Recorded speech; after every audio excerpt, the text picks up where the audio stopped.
A man and a woman both shoot a basketball. A man and a woman both kick a soccer ball. A man and a woman both run on a track and hold a lacrosse stick. Athletes are made up of both genders, so why are female athletes marginalized? In 1971, only 1% of athletic budgets went to women's sports programs. At the high school level, male athletes outnumbered female athletes 12.5 to 1. Prior to 1972, there was no law prohibiting the exclusion of a person from participating in a sport due to their sex. This all changed when the 37-word law, Title IX, was signed on June 23, 1972 by 37th President Richard Nixon. This law states, "No person in the United States shall, on the basis of sex, be excluded from participation in, be denied the benefits of, or be subject to discrimination under any educational program or activity receiving federal financial assistance." For years to come, female opportunity and advantages in the sports world were rising. Before Title IX, 1 in 27 girls played sports. Today, that number is 2 in 5.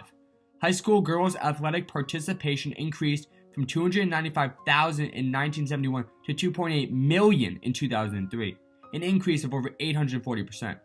Since Title IX's passage, female participation at the high school level has grown by 1,057% and by 614% at the college level. For a while, Title IX seemed like the perfect plan, but in the past 5 years, the gap between male and female athletic participation at the high school level has grown. The dilemma once seen in 1971 has come to rise again.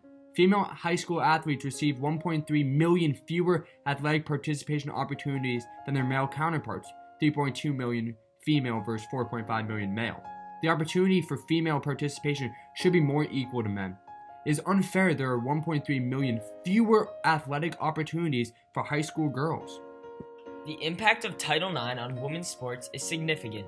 The law opened doors and removed barriers for women, but female athletes in their sports programs still have fewer teams, fewer scholarships, and lower budgets than their male counterparts. Division I athletic departments spend on average about twice as much on their men's programs than their women's programs. Female programs deserve to have more money spent on them.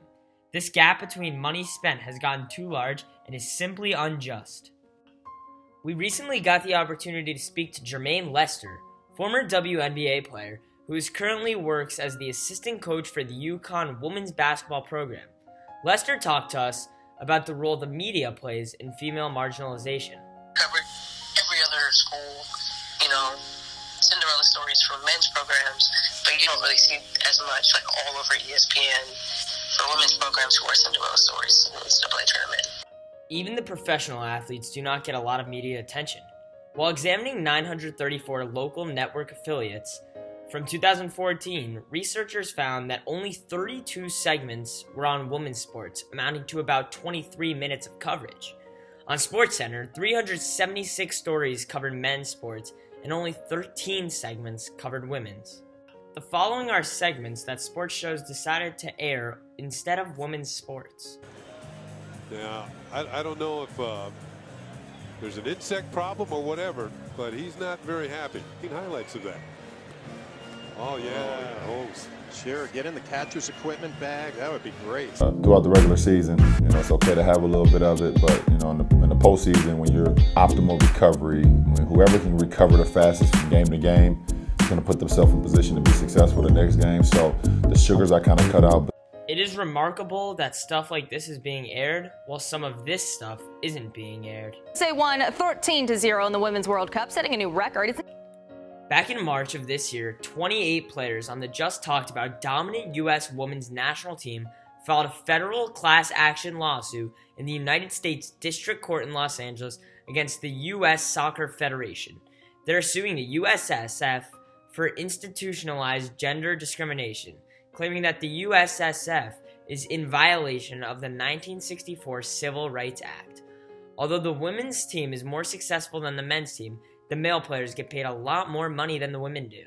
As CBS reported, if both the men's and women's team were to win 20 non-tournament matches, the men would earn on average $263,000, a little more than $13,000 per game, while the average women's team would earn a maximum of $99,000, which equals a little less than $5,000 per game. How can the men's team make 8,000 more than the women's team when the women's team has put up better results? Clearly, women marginalization is happening in all aspects of female athletes. From high school to college to the media to professional to national, we hope this issue stays on the forefront of people's brains and hopefully we see the marginalization decrease.